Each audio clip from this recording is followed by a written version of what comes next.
काही खरं राहिलं नाही. गेल्या 3-4 महिन्यापासून तर त्याचं एकच वाक्य होतं की राजकारणात आदमपूर निघालो सकाळी 6 वाजता कोल्हापूरलाच होतो. सहज टीव्हीची बातमी नामदेवने सांगितली की दादांचा फार मोठा अपघात झाला, गंभीर जखमी आहे. म्हटलं विमानाचा अपघात म्हणजे काही खरं नाही. मला तिथेच निदान कळलं की दादा आपल्याला सोडून गेले. अशा पद्धतीने अपघात होईल अशी पुसटची कल्पना आपण करू शकत नाही. दादा एक सुंदर नेतृत्व होतं. अखिल भारतीय राष्ट्रवादी काँग्रेसचे सन्माननीय अध्यक्ष होते. 6 वेळा राज्याचे उपमुख्यमंत्री. मी देखील मार्केटिंग फेडरेशन अध्यक्ष असताना सहकार क्षेत्रात कसं काम केलं पाहिजे, संस्था जिवंत कशा राहिल्या पाहिजे, योगदान कसं पाहिजे, नव्हे तर जिल्हा परिषदचा 92 साली अध्यक्ष झालो असताना स्वर्गीय सुधाकरराव नाईक साहेब मुख्यमंत्री होते आणि पहिल्याच दादा त्या ठिकाणी राज्यमंत्री जलसंधारणचे होते. त्यावेळेस तीव्र दुष्काळ होता, पिण्याच्या पाण्याची टंचाई होती. 13 कोटी रुपयाचा अंदाजपत्रक मी दादाच्या हाती दिलं. दादाने मुख्यमंत्र्यांना मी सांगतो जसेच्या तसे मंजूर करायला.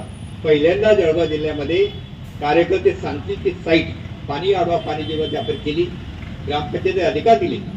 एवढ्या दादा थांबले नाही तर सहकार क्षेत्रात कारखाने किती चालू आहेत, तुम्ही काय करतात, ऊस लावतात की नाही, शेतकऱ्यांना परवडेल की नाही, नव्हे तर उपसा जलसिंचन योजना, मुक्त उपसा जलसिंचन योजना जी स्वर्गीय प्रल्हाद भाऊंनी काढली होती त्याच्या कर्जमाफीच्या संदर्भात केलं असताना पहिल्या भेटीचं दादामध्ये तुम्ही कर्ज काढायचं आणि आम्ही माफ करायचं.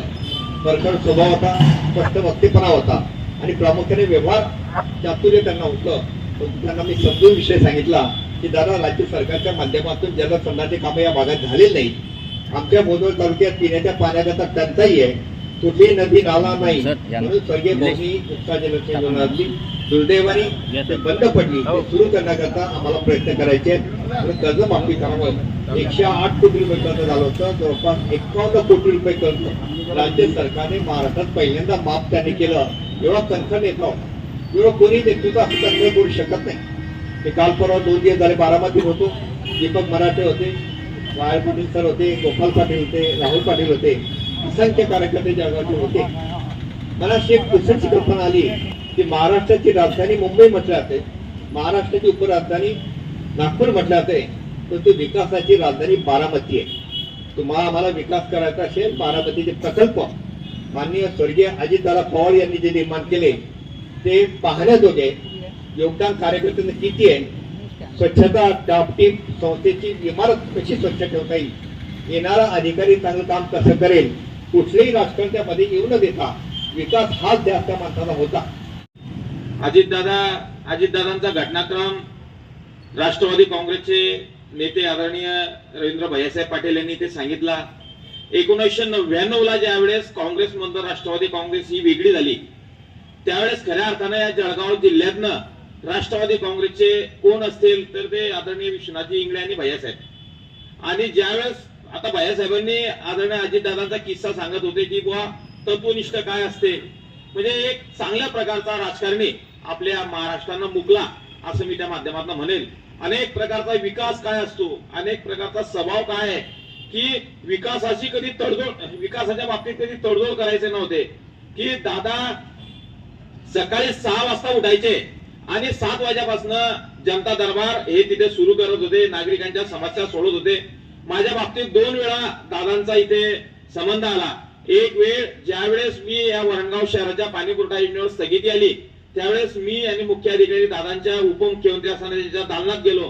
दादांची तिथे भेट घेतली. दादांना सांगितलं की याची स्थगिती आली ती आपल्याला उठवायची आहे. दादांनी मला तिथे स्पष्ट शब्दात सांगितलं होतं की ही स्थगिती संपूर्ण महाराष्ट्राच्या या हिच्यावर आलेली आहे.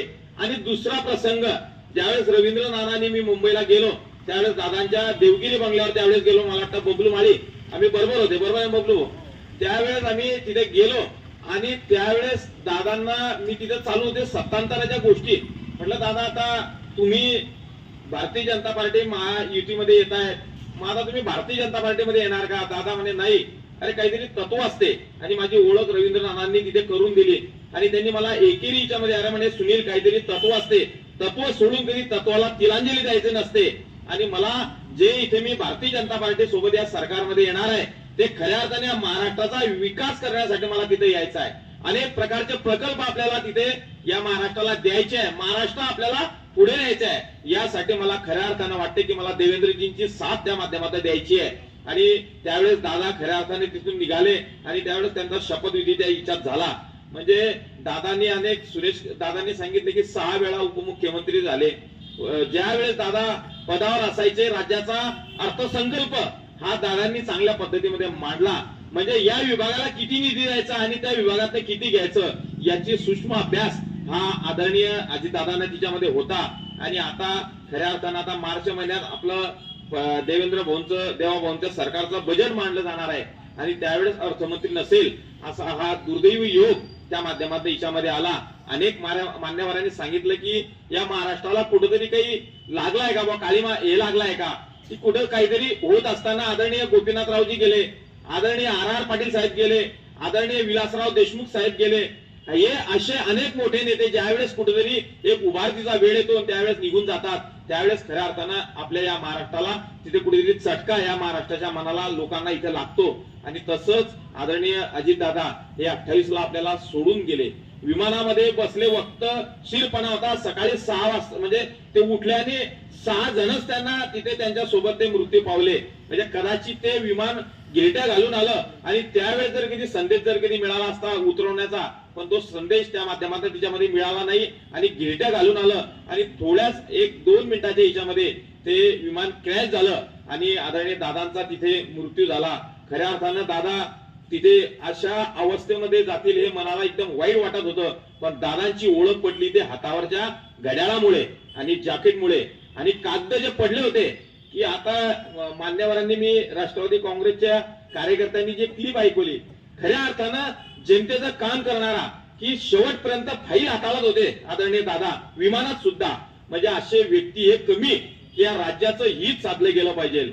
बारामती काय आहे, बारामतीचं उदाहरण संपूर्ण महाराष्ट्राला त्यांनी इथे दाखवून दिलं. विद्येचं माहेर घर आदरणीय दादांनी इथे केलं. अनेक दादांच्या कल्पना ज्या आहेत अत्यंत मोठ्या होत्या, म्हणून दादा 6 वेळ मुख्यमंत्री झाले.